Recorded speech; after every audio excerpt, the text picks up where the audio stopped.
Welcome back to another episode of the Ultimate Guide to the WWE 2K Creation Suite. In this video, we're going to be going over some frequently asked questions regarding the face texture episodes, link in the description if you haven't seen it. How do I find proper reference images? Well, regardless of it's a face texture or just an attire, there are multiple resources you can use to find what you need. The first of which may be the most obvious, Google it. You know, if you can find what you need on Google, great. If not, you can also use Bing. No shame there. Plenty of us have done it. Nobody has to know about it. Regardless, find the image you're looking for, copy it, and bring it into your photo editing software. Alternatively, you can also look through Instagram. Instagram has plenty of resources regarding attires, or even the wrestler's Instagram for face images. You can also use images from Twitter and other social media as well. Lastly, however, especially if you're looking for face images, you can go to a promo where they may be looking straight at the camera, set it to the maximum quality, lower the playback speed, and then frame by frame the video until you find a frame in which you see them looking straight at the camera. Once you have it, hold Shift and press Print Screen, and it will take an image that you can then put into Photoshop. What alternatives are there to Adobe Photoshop Elements for people looking for free programs? There's two in particular. One is GIMP Photoshop, and the other, which we'll be using in this video briefly, is Paint.net. Both of these programs are free and can get close to the same result. So with Paint.net, we're going to go over a quick tutorial on how to do face textures here. You're going to want to copy your face from one image to the template, put it on a separate layer, line it up nicely. If you want, you can go to layer properties and lower the opacity. That way you can see the template as well as the face to get a perfect or near perfect lineup. Again, you be the judge. I like to position the lips over the lips and then change the texture as needed. Then you can reset the opacity back to full, take the template layer, copy it, and put it over the face layer. Then take an eraser, size it up as large as you need. I usually go to about 100 or so. And once you've got what you need, set the hardness down to 0% and start to carve out the important parts of the face. If you carve out too much, you can always undo it or hit Ctrl Z. And just try and get as much of the face as possible without getting what you don't need. You can always erase part of the face itself if you get a little too much, but it's best to always get your lines as close to neat as possible, that way you don't lose any of the face in case you do need to adjust outward. Then you can line up the brightness and saturation, as well as the other colors with the background. For this video, since it's just a quick example, we're not going to be fully matching it up with the template itself, but you get the point. Now what we're going to do is we're going to go ahead and focus in on the eyebrows. So we're going to zoom in, and to raise the eyebrows as we did in the last video, we're going to take the lasso tool and just go around the eyebrows. Now the difference between the lasso tool in Paint.net and Adobe Photoshop is the one in Photoshop you can click to place points. This one, you hold the mouse down and go around it with the mouse, so be careful.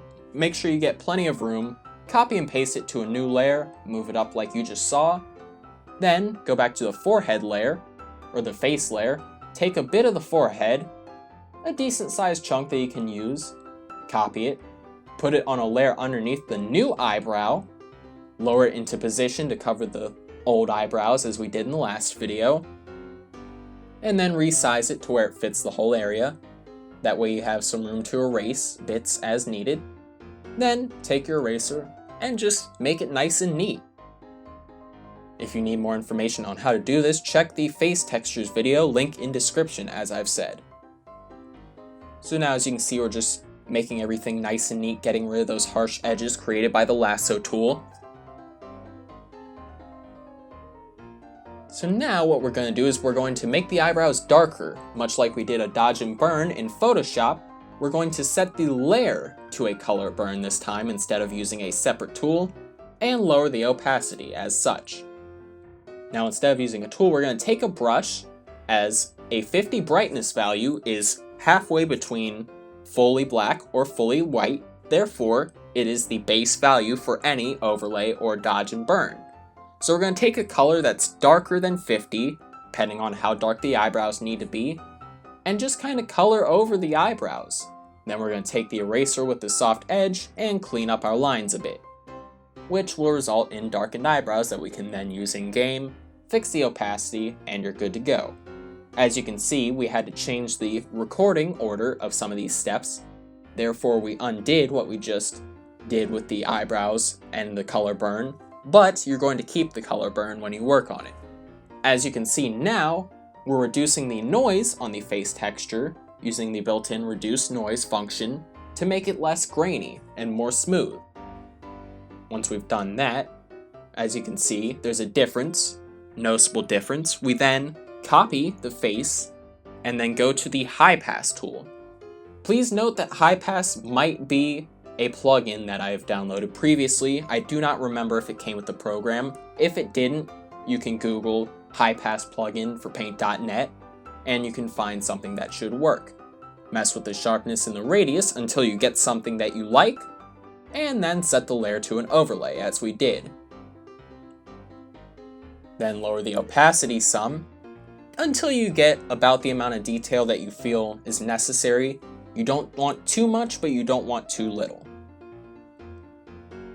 Lastly, for this part of the step, we are going to go over changing some bright spots or dark spots.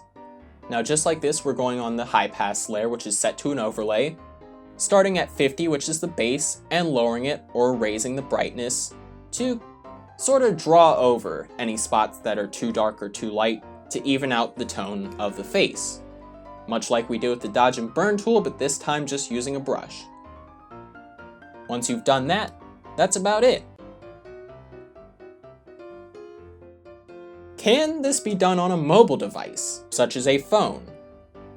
There are more than likely photo editing softwares out there that can do some of this stuff on phone. However, Photoshop programs are genuinely pretty powerful in terms of features. Therefore, you might be able to find a substitute on mobile, though I would not recommend it, as it may lead to poor quality.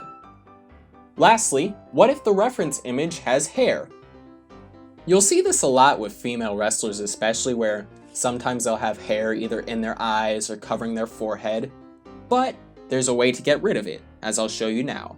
If you absolutely cannot live with it as part of your face texture, or if you just don't want it, what you can do is find another wrestler who has a similar forehead and skin tone even. In this case, we're using Nikki Cross because that's one of the references I had on hand. So we're going to go ahead and copy her forehead, paste it onto a layer above B. Priestley's face, as this example shows. Going to set the opacity to about 50%, higher or lower depending on what you need, and then just position the new forehead over the old one to cover it up. As you can see, it's going to take a little bit of fidgeting with until you can get what you need, but once you have it in place and you're happy with it, make sure it's positioned nice, you can set back the opacity to full. From there, what you're going to want to do is take an eraser and get rid of the parts you don't need, such as the eyes in this case. And then once again, you're going to want to use a soft-edged eraser, that way you don't get any hard lines. And there's no set way to do this. The problem with this method is it's going to want to be sort of a last resort, as everyone has different facial features.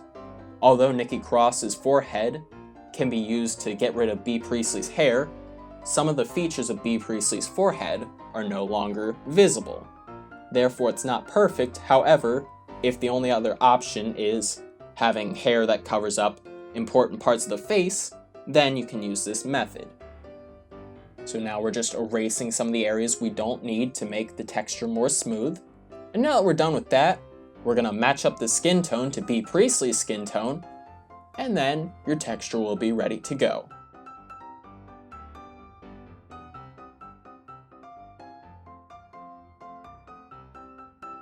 So just like that, we have a new forehead to cover up the hair. Thank you for watching this episode of the Ultimate Guide to the WWE 2K Creation Suite. Stay tuned, as coming soon we'll have more videos on the topic, including face morphing.